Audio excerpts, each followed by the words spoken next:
Tim, good to meet you. How are you doing? Very good, great to be here. Fantastic. Welcome to the Oracle Red Bull Racing Museum. What it's like to be here?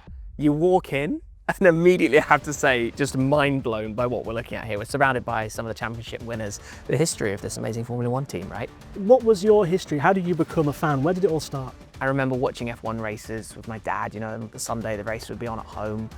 I think probably late 90s was really when I started getting very into it, you know, the Villeneuve era, for example.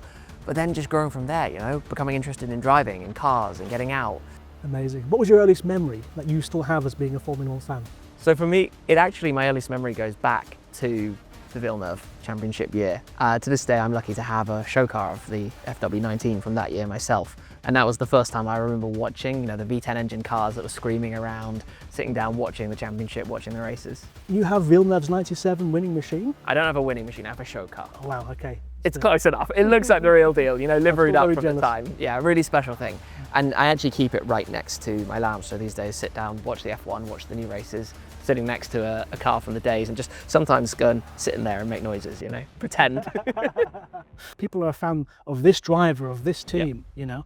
Taking that Red Bull and Oracle Red Bull Racing, within 3 decades, they've gone from a sponsor to one of the biggest names. What do you think defines the Oracle Red Bull Racing approach to motorsport and to Formula One? I mean, what we see right now, right, the nature of being at the top of the podium for most of the last couple of years demonstrates the power of what they've been able to create and the racing, you know, pedigree and prowess and Max Verstappen's results. It's absolutely at the cutting edge of technology, of performance, of aerodynamics, of everything that goes into, well, the cars that are behind us to ultimately achieve and be the very best in the world. Fantastic. I'd love to ask this question. Vettel versus Max in the RB19. Who do you think's going to win? One lap. Ooh, Vettel in prime. I'm sure we're talking. In the RB19, it has to be Max. The car is famously connected to him, to his driving. In a completely neutral car that I think neither has ever experienced before, that would be a real showdown. I love it. I love it. Okay. Let's talk about the RB19 right behind us. One of the most successful Formula One cars of all time. How soon do you think the world knew that in the 2023 season that this was going to be a spectacular machine? I think as soon as the car was almost introduced, there was a big sense almost of that had to be the expected position at the end of the season. If you look at it, if you look back a little bit at this, right, I don't think anybody expected the car to completely dominate in the way that it did through the 2023 championship season, but there was certainly a kind of this is the car. So let's talk about the RB19 a little bit more. What do you think from a technical perspective are really the key ingredients, the key characteristics that made this car such an incredible machine to race? I think it's building on the basis that was already existing, right? It's always fascinating, I think, from the outside to try and understand what can be done with these cars, because obviously the goal is to build the best within the rules and the regulations that are set. So it's always looking for these new minor improvements that just slightly increase the aerodynamic balance, help with weight distribution, help with whatever it is to ultimately have the fastest car possible. I think with the RB19, obviously, it's just taking the previous year's platform and building it further and just making it even better. With regards to features, what part of it do you think looks the best? What catches your eye the most?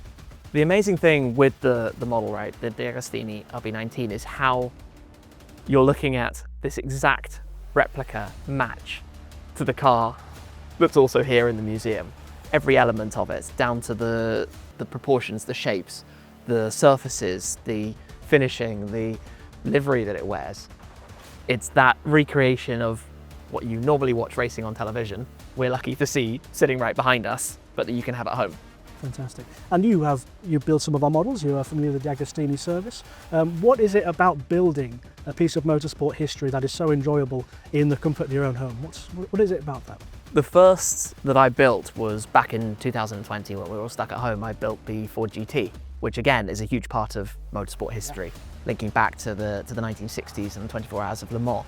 And going through the motions, I always enjoy seeing that transition, right, from the original parts to the finished product, to go through, putting it all together, understanding even what's happening underneath, building the engine, building the different components, building all of the different parts of the car, and growing, creating something that, you know, takes the work, gives you the satisfaction when you get to the end that you've been able to build it.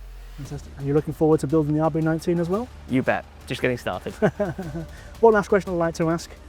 Anywhere in the world, any circuit, any conditions, you get to drive the RB19. Where are you going? No pressure then. Driving something like the RB19, I can only begin to imagine what it would be like driving a Formula One car. Obviously you see all the training that the drivers have to do and everything like that. Assuming I would be capable, because I think that's a big assumption, Spa-Francorchamps. I think it's my favourite circuit. I've been lucky to drive many circuits around the entire world, and every time going back to Spa, going up the hill, it's an impressive place. And are you doing it in the rain? Probably not. I'll be a fair weather driver in this one. I'll drive in a nice dry, lightly cloudy, bit of sun, nice good conditions. Tim, thank you for your time. Pleasure. Thank you so much.